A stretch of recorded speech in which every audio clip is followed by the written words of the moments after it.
여러분 안녕하십니까? 2021년 10월 3일 주일을 맞아서 오늘의 주시는 하나님의 말씀 욥기 1장 13절로 22절까지 말씀이 되겠습니다. 저는 20절로 22절까지 이 끝부분의 말씀을 봉독합니다. 20절입니다. 욥이 일어나 겉옷을 찢고 머리털을 밀고 땅에 엎드려 예배하며 이르되 내가 모태에서 알몸으로 나왔사온즉 또한 알몸이 그리로 돌아가올지라. 주시니도 여호와시요 거두시니도 여호와시오니 여호와의 이름이 찬송을 받으실지니이다 하고 이 모든 일에 욥이 범죄하지 아니하고 하나님을 향하여 원망하지 아니하니라. 아멘. 봉독한 말씀을 중심으로 순전한 신앙의 가치라고 하는 제목으로 이어지는 말씀을 전하고자 합니다. 우리 1장 서두 부분에서 욥이 정말 하나님 앞에 은혜와 축복을 받아서 얼마나 정말 부요한 자로서 살았는지를 살펴보았습니다. 앞에 말씀을 보게 되면요, 1장 3절에 그의 재산 상태를 말해줬는데 소유물 양이 7,000마리예요. 낙타가 3,000마리예요. 소가 500결이, 그러니까 쌍으로 말하니까 1,000마리예요. 암나귀가 500마리. 그 당시에는 종들도 또 재산가치에 들어갔으니까 종들도 수없이 많은 정말 큰 자산가로서 부유하게 살았던 욥의 모습을 볼 수가 있습니다. 그런데 이제 사단이 하나님 앞에 욥을 참소하기를 하나님께서 그에게 많은 재산을 주시고 그의 산업을 울타리로 둘러주시고 보호하신 그 조건부에서 그가 그렇게 하나님 앞에 신앙을 갖는 거 아니겠습니까? 라고 욥의 신앙을 깎아내리며 참소할 때 하나님께서 그를 시험해 보라 했지요. 단 그의 몸에는 손대지 말라는 조건부 시험을 허용적으로 하신 것입니다. 자, 여러분 그 결과가 어떻게 되었습니까? 오늘의 말씀 13절부터 19절 사이에 나오는데요. 세상에 재난도 이런 재난이 닥칠 수가 없어요. 하필이면 그날은 욥의 자녀들 10자녀가 제일 맏형 맏오빠 집에서 음식을 먹으며 포도주를 마시고 그 잔치를 하고 있는 도중에 이런 재난이 무시무시한 재난이 닥치고 그 재난이 닥칠 때마다 그 현장에 있던 종들이 와서 욥에게 보고합니다. 어떤 일이 벌어집니까? 15절부터 나오죠. 스바 사람들 종이 와서 말하기를 스바 사람들이 갑자기 닥쳐서 소는 밭을 갈고 나귀는 곁에서 풀 뜯고 있었는데 다 이것들을 잡아가면서 종들을 다 죽여서 나만 홀로 살아남아 이렇게 와서 보고들이 나이다 그랬어요. 근데 그 보고가 채 마치기도 전에 또 한 사람이 와서 말하기를 이번에는 하늘에서부터 불이 떨어져서 참 이 구절에 대해서는 의문이 많이 가요. 하나님의 불이 하늘에서 떨어져서 양과 종들을 다 살라버렸나이다. 나만 홀로 살아남아서 이렇게 주인님께 고하나이다 그랬어요. 여러분 양이 몇 마리라 그랬어요? 7,000마리예요. 네? 그 많은 양떼가 하늘에서 떨어진 불로 다 불살라져 버렸다는 이 현실 앞에서 아직 황망하게 가슴을 진정하고 있을 때 또 어떤 일이 벌어집니까? 17절에 보면은요, 또 한 종이 막 달려와서 말하기를 갈대아 사람이 새 무리를 치어 달려들어서 낙타들을 다 뺏어갔습니다. 그리고 종들을 다 죽이고 나만 홀로 피하여 주인님께 보고드리나이다. 갈수록 태산이지요. 그런데요, 네 번째 종이 와서 아래는 보고는요, 정말 욥으로 하여금 가슴을 찢게 하는 처참한 보고가 들어옵니다. 18절에 이렇게 되어 있어요. 그가 아직 말하는 동안에 또 한 사람이 와서 이르되 주인의 자녀들이 그들의 맏형의 집에서 음식을 먹으며 포도주를 마시는데 거친 들에서 큰 바람이 와서 그 집 내 모퉁이를 다 치매 그 자식들 위에 다 무너져서 다 죽었고 나만 홀로 피하여 주인님께 아래로 왔나이다. 여러분 여기서 보면요, 두 가지는 악한 이방 나라 사람들이 와서 재산을 늑탈해 간 이야기고요. 또 두 가지는 재난, 자연재난, 하늘에서 불이 떨어지고 들판에서 불어오는 강풍으로 그렇게 집이 무너져서 당한 일입니다. 여러분, 그래서 그 많은 재산 다 하루아침에 다 잃어버린 것을 그만두고 욥의 가슴을 가장 아프게 한 것은 뭐예요?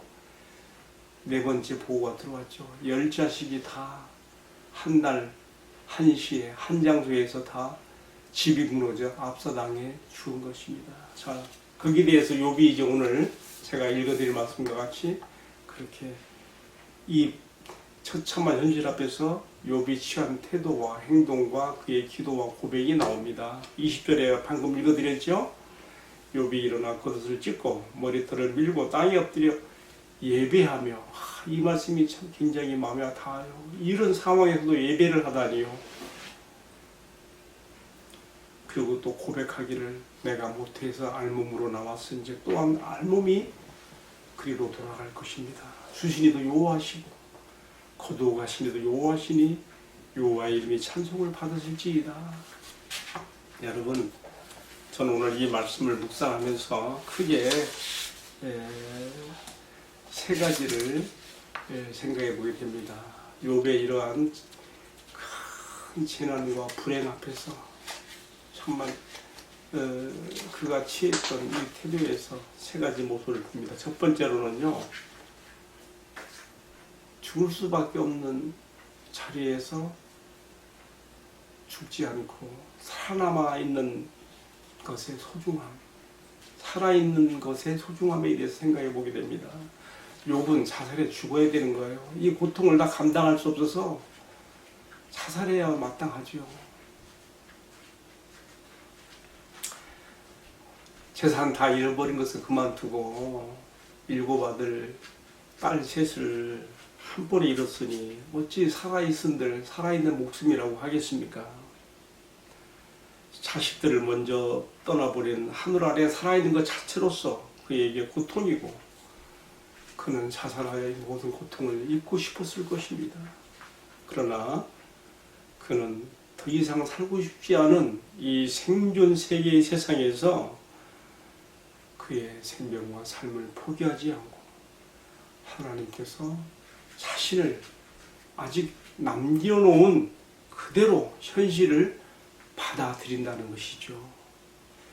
요즘 참 세상에 자살이 흔해진 시대가 되었습니다. OECD 국가 가운데 우리나라가 자살률이 가장 높다고 하는데 그만큼 생존 경쟁률이 너무 치열한 결과가 아닌가 생각도 해봅니다. 어쨌든요,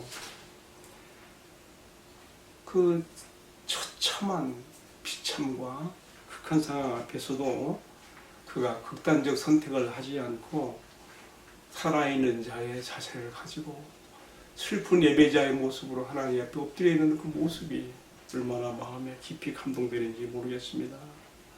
여러분, 이 모습 앞에서 우리는 현실이 아무리 어렵고 힘들어도 하나님께서 나의 호흡을 거둬가시기 전에는 내가 하나님을 대면하여 살아있어야 하며 살아있어야 될 이유와 의미가 있다는 것을 욥을 통해서 배우게 되는 것입니다. 또 나 자신으로서는 100번 1000번이라도 죽고 싶은 그런 처참한 상황에서도 하나님 때문에 하나님을 생각하고 살아있는 사람은 그 자체로서 하나님 앞에 영광이 된다는 것을 욥을 통해서 배우게 됩니다. 아무리 현실이 힘들고 어렵더라도 하나님께서 나에게 주신 생명이기 때문에 하나님께서 나의 호흡을 거둬가시기 전에 내가 하나님 앞에 살아있는 자로서 나의 위치를 가지고 있는 것, 오늘 욥기 1장의 마지막 부분에서 욥이 이렇게 큰 시련 가운데서도 자살을 택하지 않고 자신의 생명을 하나님 앞에 지키고 있고 예배하는 자의 모습에서 보게 되는 것이죠. 두 번째로는요, 욥에게 당한 이러한 시련을 보면서요, 연약한 기반 위에 서 있는 인간 소유의 무상함을 느끼게 됩니다. 소유의 무상함. 동방의 의인이며 부자라고 칭송받았던 욥의 그 많은 재산이 하루아침에 다 없어진 것을 보면서 사람은 아무리 많은 재산을 소유하고 있고 그것을 자손 천대 만대까지 이어갈 만하게 그렇게 많이 가졌다고 할지라도 실은 그가 의지하는 것들이, 그가 자랑하는 것들이 다 모래 위에 지은 모래 위의 성에 불과하다는 것을 오늘 말씀에서 배우게 됩니다. 욥이 그 많은 재산들이 하루 한 날에 다 없어지는 것을 보면 인간이 얼마나 무력한 존재인지, 그가 얼마나 정말 의지할 수 없는 것을 의지하고 있는 무의미하고 어리석은 존재인지도 보게 됩니다. 인간이 가지고 있는 것은 하나님이 보실 때에 하루거리에 불과하며 허약한 기반 위에 세워져 있는 것들입니다. 아무리 자기가 그것을 지켜보려고 해도, 그 자산을 자기가 움켜쥐 보려고 해도 하나님께서 한번 콧김에 부르시면 다 날아갈 수밖에 없는 그런 하루거리 것들인 것을 우리가 보게 되는 것이죠. 여러분, 이것들은 우리에게 무엇을 가르쳐 줍니까? 절대자 하나님 앞에서 결코 교만할 수 없는 인간, 그리고 자녀의 문제든 재산의 문제이든 결코 자신의 것으로는 자만할 수 없는 연약한 인간의 모습을 우리가 보게 됩니다. 오직 의지할 일은 하나님뿐이시며 하나님을 의지함으로 배부름을 삼고 산 그 인생이 행복한 인생인 것을, 그리고 하나님을 의지함으로 끝까지 살아남아 있는 자의 모습을 욥을 통해 보면서 우리 다시 한번 내 신앙과 삶의, 또 내 생명의 주인이신, 나의 의미이신, 목적이신 우리 하나님을 생각해 보게 됩니다. 자, 마지막으로 하나만 더 생각해 보겠습니다. 욥의 이 처참한 상황과 그에 대한 반응에서 느끼게 되는 것은, 세 번째는요, 열 자식보다 수천 수만의 가축대보다 더 소중한 것이 뭐냐는 것이죠. 뭡니까?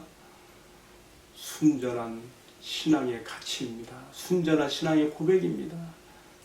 여러분, 오늘 말씀에서 가장 크게 마음에 닿아지는 것은 예배자 욥과 그의 신앙 고백에 대해서 경탄을 보내면서 도대체 이런 신앙이 어디서 나왔을까, 그런 의문점도 들게 됩니다.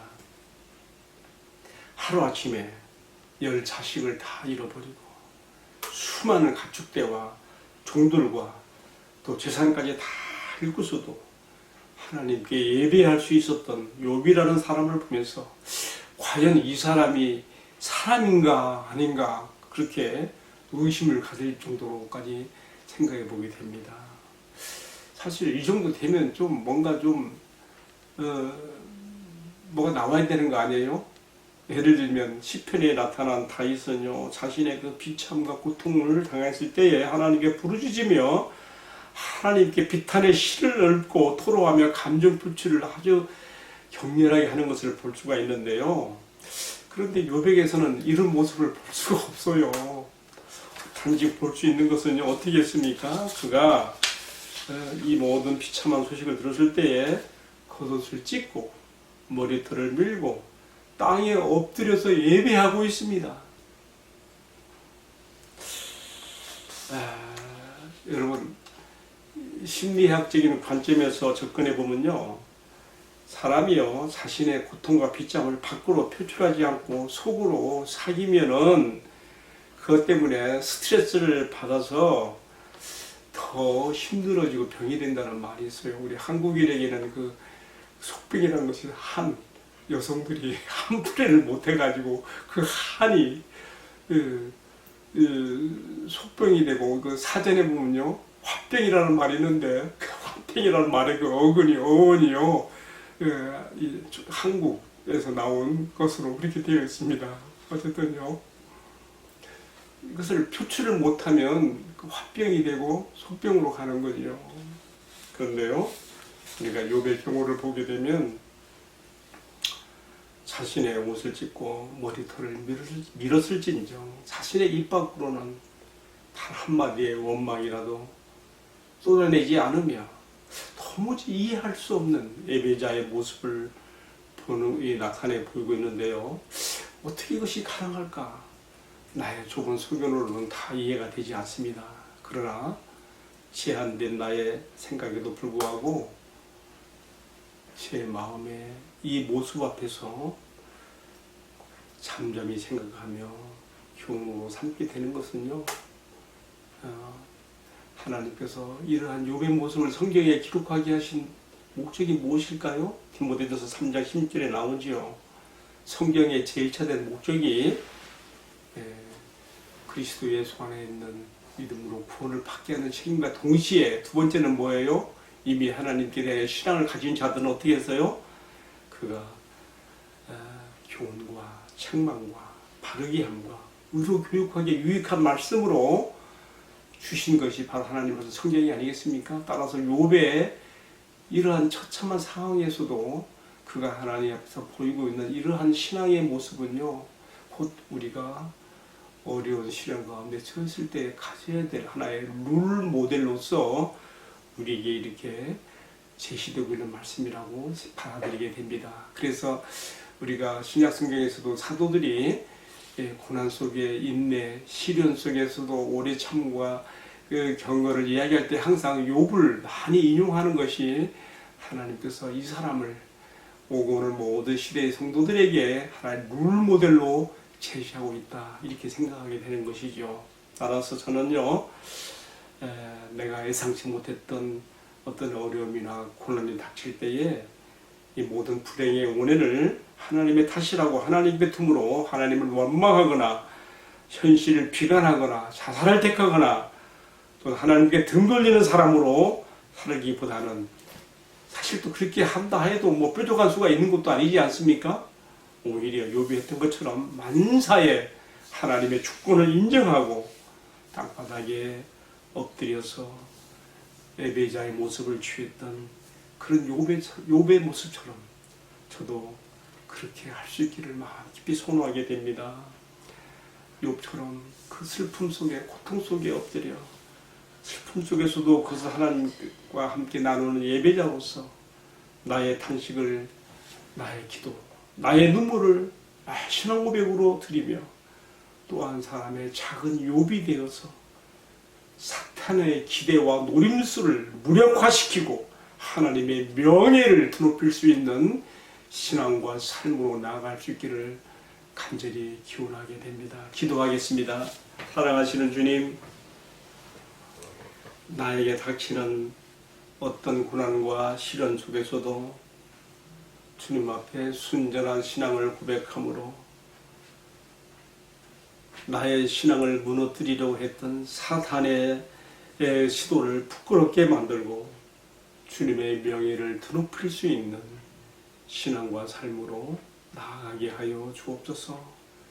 욥이 당면한 이 무서운 시련과 그 시련 앞에서 보인 그의 믿음의 자세가, 하나님께 향한 변치 않는 예배자의 자세가 나의 룰모델이 되어 내가 주님 앞에 이러한 작은 욥의 그런 신앙과 삶으로 나아갈 수 있도록 도와주시옵소서. 모든 말씀을 존귀하신 우리 주님 예수 그리스도의 이름으로 기도 올리옵나이다. 아멘. 예, 마쳤습니다. 감사합니다.